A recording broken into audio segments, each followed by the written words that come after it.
বাংলাদেশে চলমান ছাত্র আন্দোলনে উদ্বেগ প্রকাশ করেছেন ব্রিটিশ বাংলাদেশি এমপি আফসানা বেগম। তিনি তার ভেরিফাইড ফেসবুক পেজে একটি পোস্ট করেছেন ঘণ্টাখানেক আগে। সেখানে তিনি চ্যানেল 4-এর একটি নিউজ, বাংলাদেশ সংক্রান্ত নিউজ, যেখানে বলা হয়েছে মোর দেন 114 killed as much protest swipe Bangladesh, সেই নিউজটি শেয়ার করেছেন এবং তিনি লিখেছেন বাংলাদেশে ছাত্রদের যে বিক্ষোভ, সেখানে সরকারের যে রেসপন্স, সেটিতে প্রায় শতাধিক প্রাণহানি ঘটনা ঘটেছে।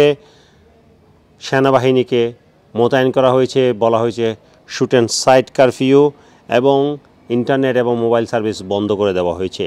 তিনি সরকারের প্রতি আহ্বান জানিয়েছেন হত্যাযজ্ঞ বন্ধ করার জন্য এবং যোগাযোগ ব্যবস্থায় যে বন্ধ করে দেওয়া হয়েছে সেটি পুনরায় চালু করার জন্য।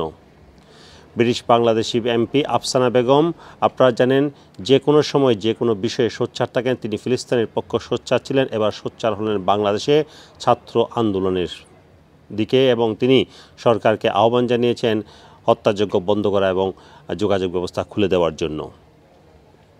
Sarwar Hossain, top news, London.